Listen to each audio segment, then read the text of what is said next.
Yeah, I mean, Carl from Purple Misplaced. Today I'm going to be taking a look at the tile laying game Frontier with Brownies. This is another game from Japan, from designers Shun and Aya, and from publisher Yanoman Games. And this is once again a remake of a game that Shun and Aya had self-published with their own studio GG Company, previously known as Tsuji to Hanabatake, or Sheep and Gardens. This is a sort of Carcassonne style tile laying game that you're sort of building out a map by placing out the tiles, but the unique thing about this one is that every time you play, the scoring goals and the way that the game is scoring is going to completely change. No disclaimer necessary, as I did pick this one up myself. With that said, let's head down to the table to see how the solo mode in this one plays, and then I'll meet you back up here to let you know what I think. To set up a solo game of Frontier with Brownies, begin first by choosing the difficulty level. If you're going to be playing the standard mode of the game, you will be using all of these cards with these silver coins in the corner. And if you'd like to play on the easier mode, you'll simply remove all of the cards that have the face on them, playing only with these ones that have a sort of egg-shaped symbol in the corner. But for this playthrough, I will be playing the advanced mode of the game. So instead, I will be using these cards that have the gold coin in the corner, giving them a shuffle. And then we're basically going to be playing against a rival in this game. Although the rival is only scoring, they're not actually going to be taking any actions in the game. But in order to set it up, we're going to each take, myself and the rival, 3 sort of scoring goal cards that we are going to be scoring on during the game. So we're going to start by placing out those 3 cards. And I will start with me down here in the corner. And I'll explain what all of these cards mean after I get everything set up. So that's my 3 cards. And then same thing up here for the rival player. And then the rest of setup is to take all of the tiles. Now I've split them into 2 stacks just to make them a little bit more easy to deal with. But we're going to take those stacks, give them a good shuffle up. And I will place those stacks over here as well. 1, and 2. And then once that's all been set up, to finish setup for the game, we're simply just going to take 1 tile, flip it over, and place that in the center of the play area. Now the play area this time I did kind of leave this space, but it's not a huge space, so if for any reason I need to expand it, I'll zoom out or move the camera around as necessary. But with that, let's go ahead and get into the game. So Frontier with Brownies is going to play out over a series of turns, which I'm going to take myself. The AI never does anything, and on a turn I'm simply going to draw a tile and place it out on the board with the goal of scoring my scoring goal cards. But at the end of the game, I'm going to add up the total score for my 3 scoring goal cards, and then I'm going to subtract the total score of the AI's cards. So what that means is I want to score as many points as I can on these 3 scoring goals and do everything I can to score as few points as possible on these 3 scoring goals. So before I get into the rest of how the game itself plays, let's take a look at the 6 scoring goal cards so you know exactly what it is that I'm working towards. So my first goal card is this one here, which says build cattle ranches. And this says that I'm going to score 3 points per cow that are in enclosed or completed areas in my map. And then I'm going to score an additional 2 points per cow for every area that contains one of these dirt mounds in it as well. So if I can find make one big area that has lots of cows and 1 dirt, I'm going to score lots of points on that one. Next we've got gather wood. Gather wood says I'm scoring 2 points per tree in enclosed areas. And if I have all 4 different types of trees inside that area, I'm going to score an additional 10 points. Actually, just clarifying that, because I'm looking carefully and there's water area and town area and other kinds of areas, those areas will never be connected to each other. So this basically just says as long as I have a completed area of each type with a tree in it, I will score the additional 10 points. Then the last one here is Survey Island for me. And this says I'm scoring 2 points per land mass on, divided by water areas. And then I'm going to score an additional 2 points for every for every land mass that's more than 2 tiles big. So I want to have as many rivers or waterways splitting up the map as possible. And then I want to have each area be at least 2 tiles big. And I'll explain a little bit more about how that one works once we get into gameplay, because that one's a little bit tricky to sort of visualize until you've seen how the map builds out. Now, for the other guy, the rival over here, again, I want to try and minimize his points as much as possible over here. We've got secure vacant lots.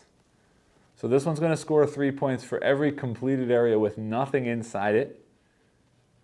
And then for any vacant lot that's more than 3 tiles, or at least 3 tiles, we'll score 4 points for each of those as well.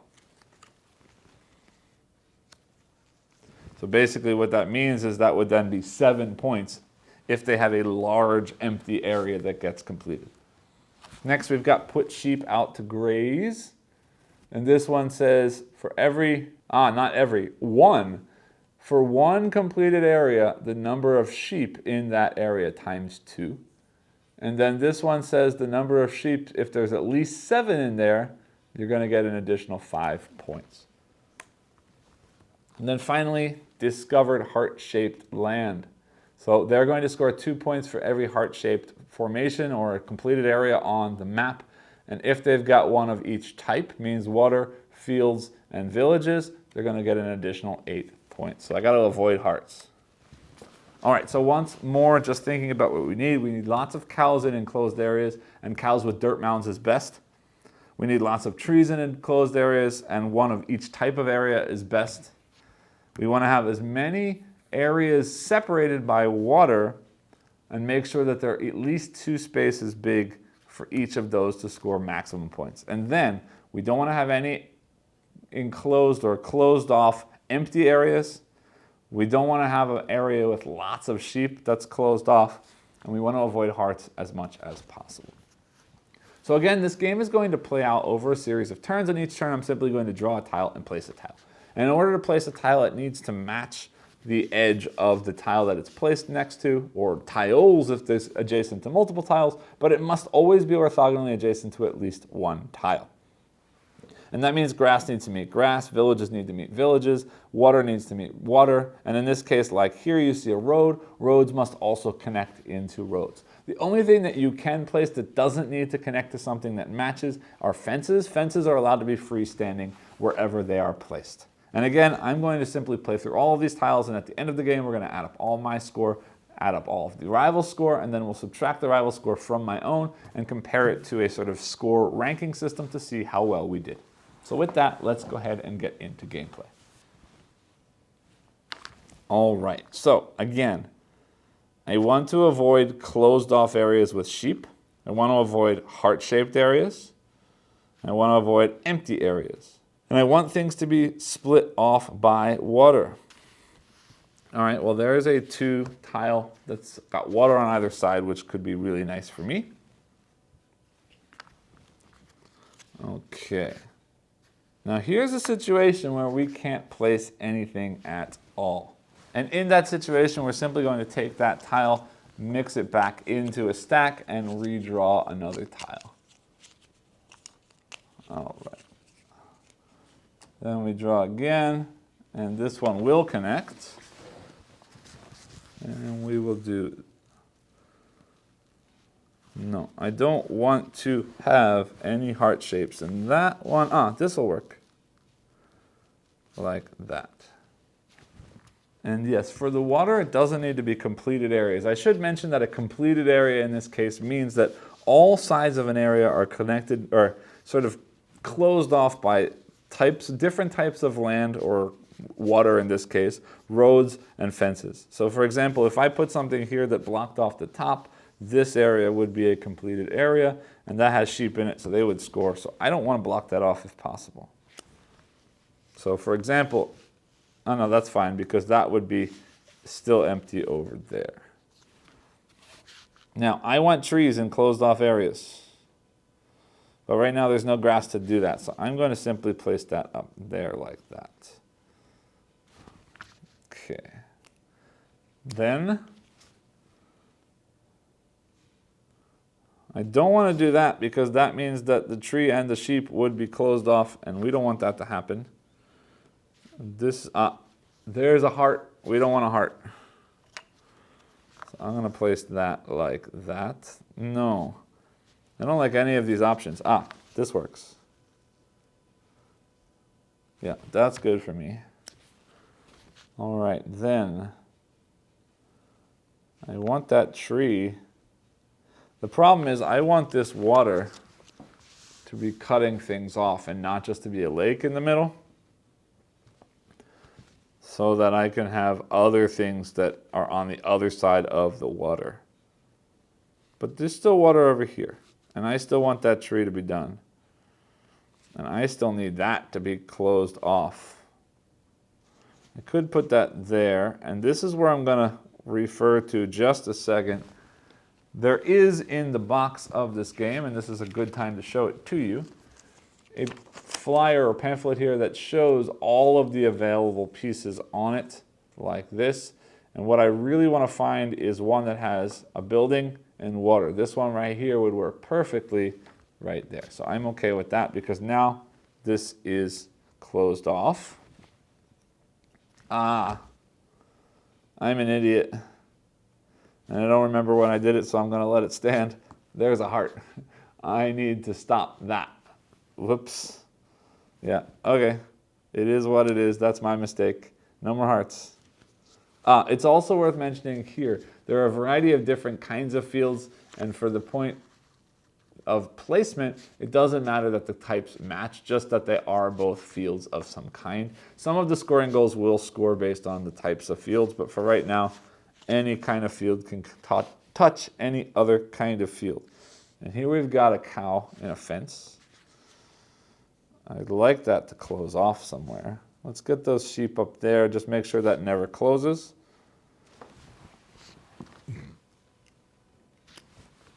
All right, here we've got some water. I don't want that to connect. If we do this, and this is where I was saying I should explain this card to you later. If I do this, because this land is not connected and because this land is not connected, these are two separate pieces of land. Right now, this is all one piece of land. All right, we've got a field over here. I've already got a tree enclosed, but I'm getting 2 points for every tree that's enclosed. There's another tree over here that could become enclosed, but I don't want it touching any of my sheep stuff. So I'm going to place that, no, not that way, this way, so I never have to build here and that river stays a separation between these two pieces of land. Oops. Then a cow that I'd like to complete.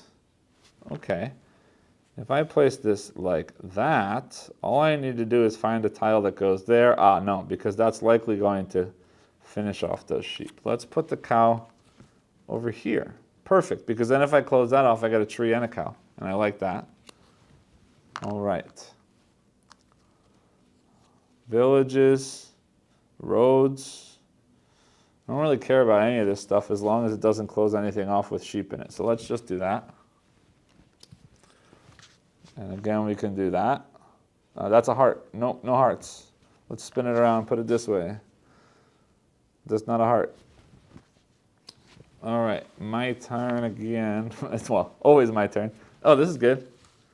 If I put this here, and I could put something there that has an ending, that would be good, because I'll have 2 cows and a tree in there.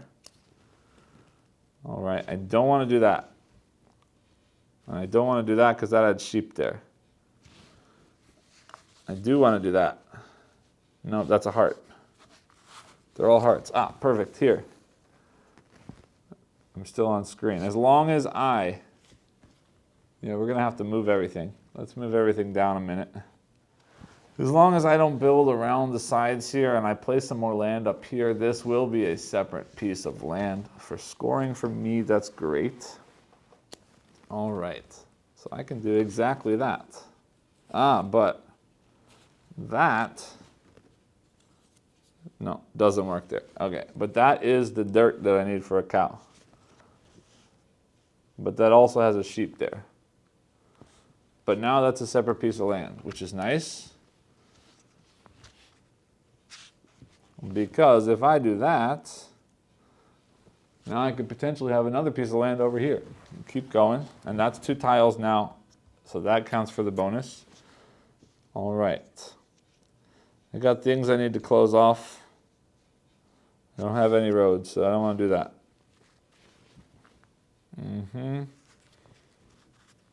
And put this here, because that closes off that tree as long as I can put something down in this hole right there. Oops. All right. Ooh, there's a water tree. I need a water tree. And I'd love to start a new body of water if I can. Let's go over here.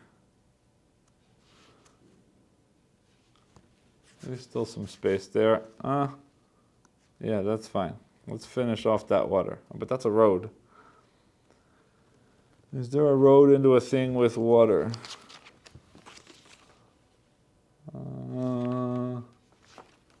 No. That road doesn't work there. No, let's do it here. Yeah, that's perfect. Because now I got all the expandability of water out. That way I need to get that tree encaptured just like I need to get this one over here. Because then, no, then I need to have one more tree in a field, I guess? Oh, I did. I already have the tree in the field. And I already have a tree in the grass. Cool. All right. Then there's some poopy stuff. Well, dirt, realistically. But it can't go with that cow, and it can't go with this cow's because it doesn't fit that. And I don't know that I'm ever going to get a field to the side that has dirt in it that works in the direction I need it to work in. I'm thinking not. No. So we're going to do that anyway just so I can get those cows in that tree in there. There's a cow in a corner. Let's put a cow in a... Oh, but I want to close off some water. Like, is it better to put it there? Or is it better to put it there? Let's put it there. And we start closing off some water. That works. All right, we got another farm. We got another thing. Doesn't really matter where this goes, except that's a heart. I don't want to do that. If we put it here, it closes off this cow a little bit. I don't want to do that because I don't want it to connect here. I want that as a separate land. And I want that cow to score. That cow can't score as is. That's fine. If he scores, then the water doesn't score. Okay, then I'm just going to stick this out of the way somewhere, like right there. Okay, there's our water feature closed off with the tree inside. It's kind of an ugly kind of shaped heart, but that's not a heart shape. Then more water. I like this because here we have 2 tiles. No, not this. This. Here we have 2 tiles. Here we have potentially 2 tiles. This could be 2 tiles. We're doing real good with this water expansion stuff. Wait, yeah, that's fine. Okay, here's that one I needed. And luckily that's not a heart because it doesn't have the point on it like that one does. This is just a circle. So that's not going to give them any points for hearts. It does close off a tree there, and it's potentially closing off a tree here as well. Okay. Then more water and a cow.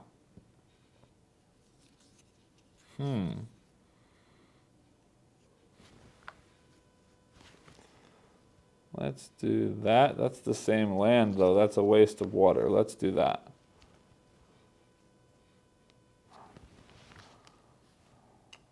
And a village and a sheep. I don't care as long as the village doesn't close anything off. Let's do that. No, that's already 3. If I do that, now we got a 2 land on that side of the water. Cow and sheep. That bothers me because to help them, I have to help, or help me, I have to help them. But let's do this.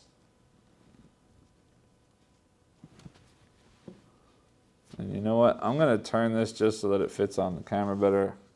It's not really cheating. Just want to do it that way, like that.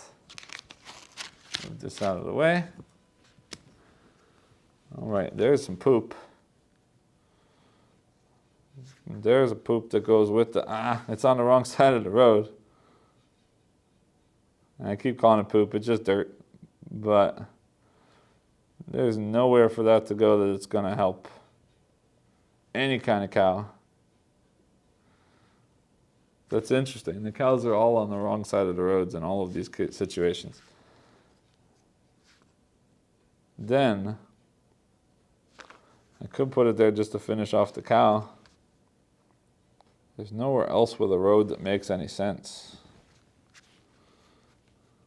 And I don't want to finish off any sheep. Okay. Then I might as well place it like this. Potentially we get a cow over there somehow. Field and sheep, I don't care. Just need to make sure the sheep don't score anything. Hold on. That's 2 already. Yeah, I don't need to extend anything on any of my islands. Yes, I do this one, and now it is. Next. Well, I'm going to put this over here. It might be worth closing off and getting them 1 point for sheep, but points for me for cows. If they get 2 points and I get 6 points, it's worth it. I got another close off, but I don't really want to do that yet.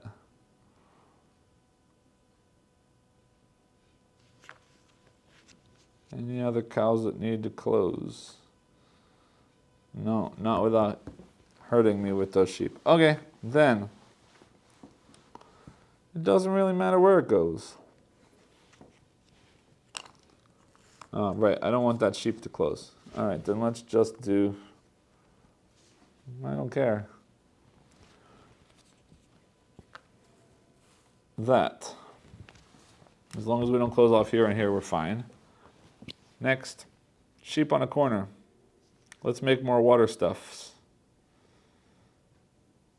Where can I put water that cuts things off? Here. If I can get another one there, that's great.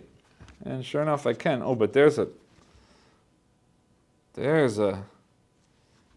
dirt. That doesn't go there because I just put the water there.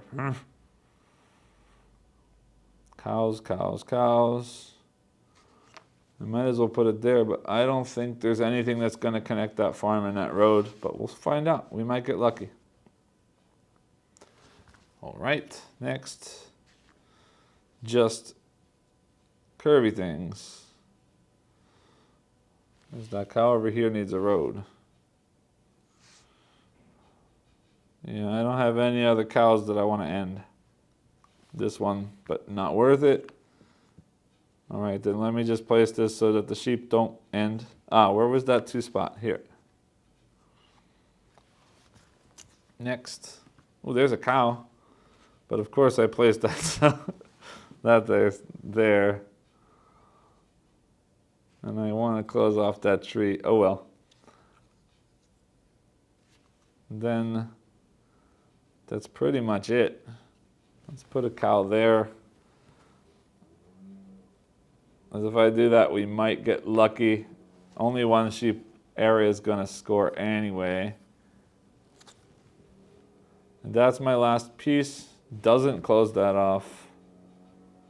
Doesn't close that off. Well, I'm just going to add it somewhere to make more water.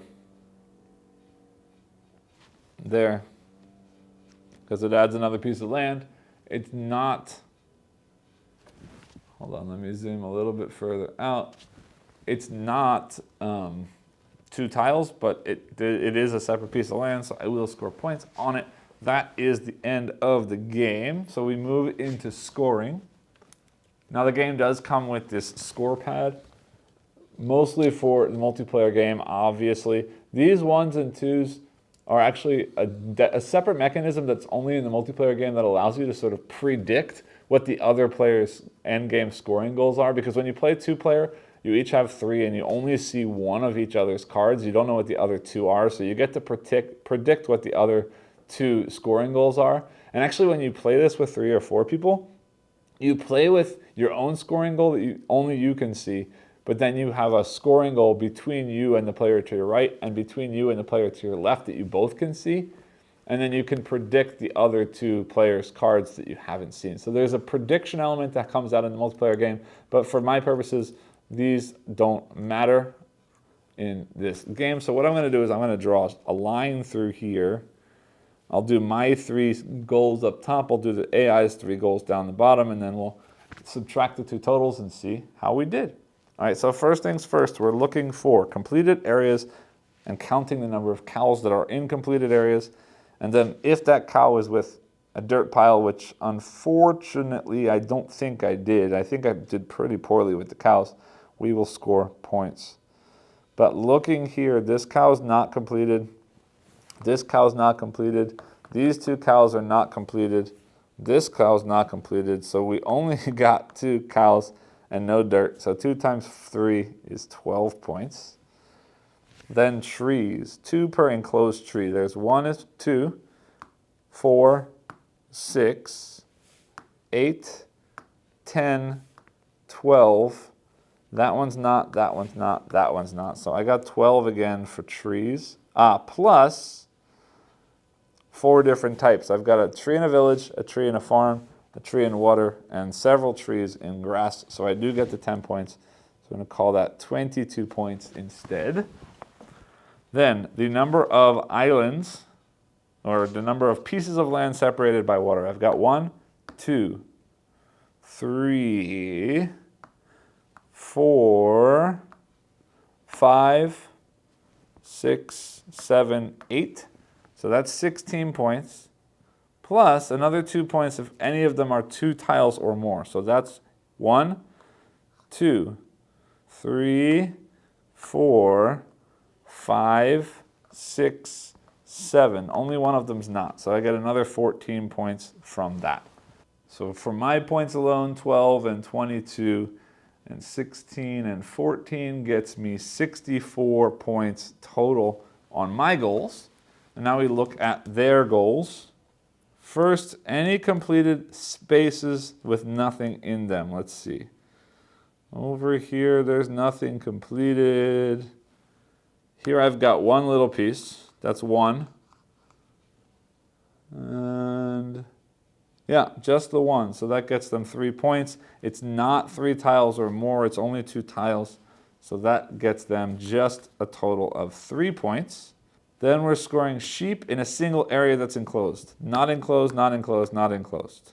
Not enclosed, not enclosed. Not enclosed. Not enclosed, not enclosed, not enclosed, not enclosed, not enclosed, not enclosed. So it looks like maybe, let me check that again, but maybe there are no sheep. Yeah, nothing. 0. And then heart shapes, we did have that one that I messed up at the beginning, but I think that's the only heart shape that we made. Yeah, is 2 points. So they only have a total of 5, which gives me a total score of 59 points. And putting the score marker up on the screen, we finish 1 point shy of the 60-point threshold. So we finish as a virtuoso and not a famous person. But hey, it's a pretty good score. 4th level up from the bottom, I will take it. Now, as far as components go, you've basically seen everything. I showed you the player aid that has all of the map tiles on it. There's also this nice player aid that explains or re-explains how tiles get placed, how tiles or how areas get completed. And then this one is what we use to help sort of count the water areas for a card like that. And then on the back, lots of Japanese. Sorry if you can't read Japanese, but basically this is the sort of easy game and normal game scoring goals, and this is the challenge or advanced game scoring goals. Now in the solo mode it doesn't matter because we've got the cards with all of the goals on them, but remember in the multiplayer game that you are able to predict what the other person is playing. So based on seeing these and seeing how the opponents are playing, it gives you a good idea of which goals they might be working towards. I think that's an interesting little mix or a little twist on the game. I'll talk a little bit more about that up top, but I haven't played the multiplayer game, so I can't really say anything about that. The only other components that come with the game are used for that prediction mechanism, and it's these coins 1 and 2 that come in all of the different player colors, and you use those as your prediction markers. But that's basically it. I do want to zoom in here. I'll just quickly show you these cards. Actually, you know what? Instead of doing that, let me show you the other scoring goal cards that we didn't use, and while we're doing that you can get a look at the artwork on them as well. This one is going to be scoring based on the number of fish in water, completed water areas, and this is the number of lakes that you've created. Here are the completed fields. These are villages. Villages are towns that have at least 3, or vice versa, I guess, towns or villages that have at least 3 houses in them. And then if you have at least 4 in one of them, you'll get an additional 8 points. These are completed areas that have at least 4 different features in them. This one you score based on the number of roads that you've connected 2 places together, and then 3 points per village that's along your longest road. And this one scores the number of completed areas that have sheep in them, and then if there are black sheep in them, you get an additional 2 points. So that's all of the challenge goals. Now let me quickly show you the normal game goals. They're pretty much the same thing, you just don't get a lot of the same bonus. Those plus things at the bottom of the card. So again, this one is 3 points per sheep enclosed areas, 3 points per heart shapes, 3 points per connected roads, and this is 4 points per connected road that have a completed city on both sides, 4 points per cow in enclosed areas, 3 points per fish in enclosed water areas, 3 points for different lands on either side of water. So you see they're a lot of the same thing, just slightly different scoring. This is 5 points for groups that have 3 houses, and then 3 points for every group that has at least 4 houses, 3 points for enclosed trees, 2 points per enclosed sheep in a single area, and then 2 points for black sheep in that area. This one is 2 points per field, and then this is an additional 2 points if the field is of the same crop on both sides. 4 points for empty areas, and finally 4 points for 4 or more things in one area. 4 points per type of thing in one area, and then an additional 5 points if you've got all of the different types of things in that area. So that's it for the challenge cards, and in doing so, I hope you can see the artwork. Again, this is the second game in the Brownies sort of universe that I'm reviewing, and again, I do really love the artwork here. This is again a remake of another Shun Aya game that they self-published through Studio GG. And again, I picked up the reprint simply because I liked the artwork of the new version, but the original version doesn't look all that much different. Let me throw some pictures up here on the screen right now as I'm talking, and you can see it's the same sort of core heart of the game, but I decided to go with this version. The tiles are out on the board. I don't really need to get too much closer to them, but I might as well zoom in on them just a little bit so you can see all of the different features on there. Just so you can see a little bit closer up what they all look like, but I do really love the look and the design of this game. The last thing is the box or the insert. In this case, well, again, another very small portable box, but in this case, nothing inside. It's just an empty box, but realistically, the tiles fill in most of this and the cards will sit on top of them, and I just slot the coins down in the side next to the tiles. That's it basically for the components and the box itself. Let's head back up top and I'll let you know what I think about the game. Welcome back. I hope you enjoyed the playthrough. So this is now the second game that I'm reviewing from Shun Aya, from the Yanoman games, and in this Brownies series. But more importantly, this is a tile-laying game like Carcassonne. So let's talk about those two things, because first off, I really enjoyed, if you watch my previous video, you will know this already, and if you haven't, I recommend you go check it out. But I really enjoyed Firm with Brownies, so I was excited to try out another game from the same designer, same publisher, in the same kind of universe.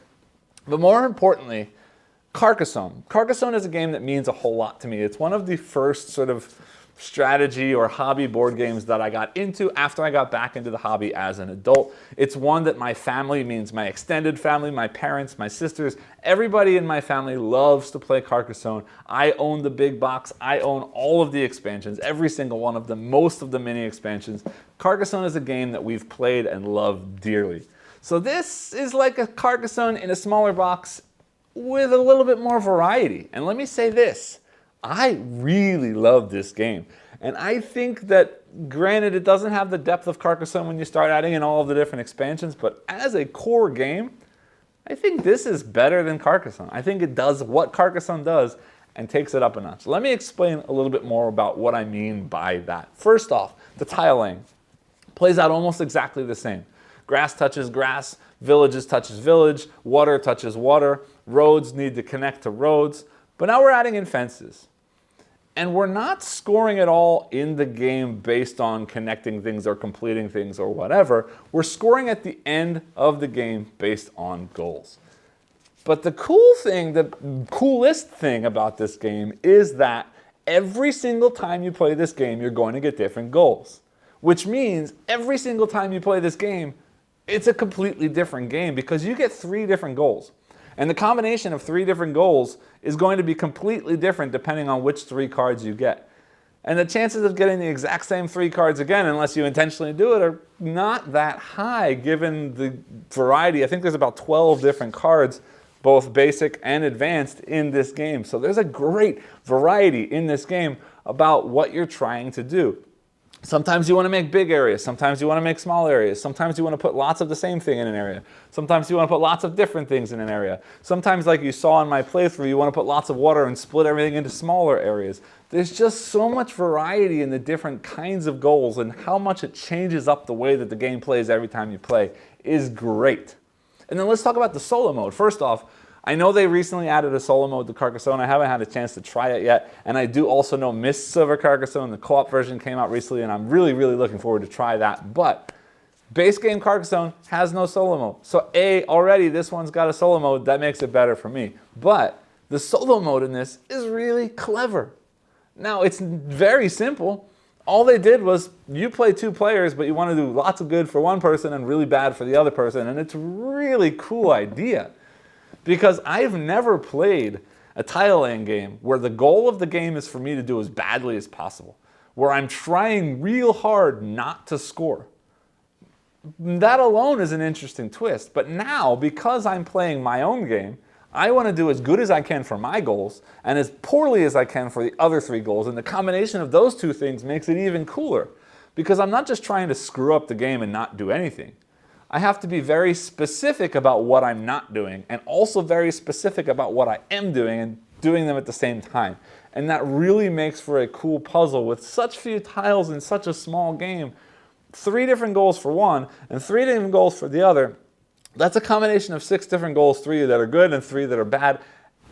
It's amazing variety in such a small little tile laying game, and I continue to love this game. It plays in like 10 minutes, 15 minutes, but it feels so good, and it's just a really nice puzzle to play through. Tiny little box, throw it in your pocket, take it wherever you go, pull it out. It's a ton of fun.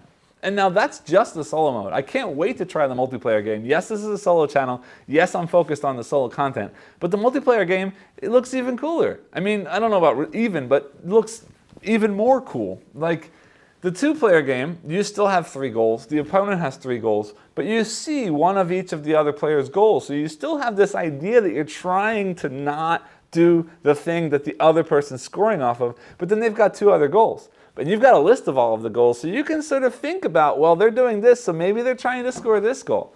And then you can try and screw that goal up too. And then at the end of the game, if you choose to use it, the optional sort of prediction scoring system where you try and guess exactly which goals they're focused on and score more points if you do. Really cool. Expand again, 3 and 4 players. Now we're playing a game that's something like Between Two Cities or Between Two Castles of Mad King Ludwig, if you're a fan of any of those Stonemaier games, in which I have a scoring goal for me, I have a scoring goal that I'm sharing with the person to my right, and I have a scoring goal that I'm sharing with the person to my left. I know what those 3 are, but the person to my right knows what one of the ones that I know is. They know their own, and they know the one on their right. So everybody knows 3 goals, and you're sharing one with each person, so you know one thing about everybody else. So you still have the prediction to block people. That the problem here now, the extra twist is, you don't want to block it because it's also scoring for you. But if you see him doing a whole lot of good or something over here, then maybe you want to start hurting that side and doing better over here. And it's just a really cool predictive social dynamic that's added into this very simple tile laying game. I think this is wonderful. This is a strong, strong, strong recommend. If you're a fan of Carcassonne, if you love little small games that you can bring out and play quickly, if you really enjoy this sort of tile laying, goal scoring based on placement kind of games, definitely give this one a check. This is one, again, that I bought on Amazon Japan, straight on Amazon Japan, international shipping, available readily, very simple, very easy to buy, very, very cheap game to buy.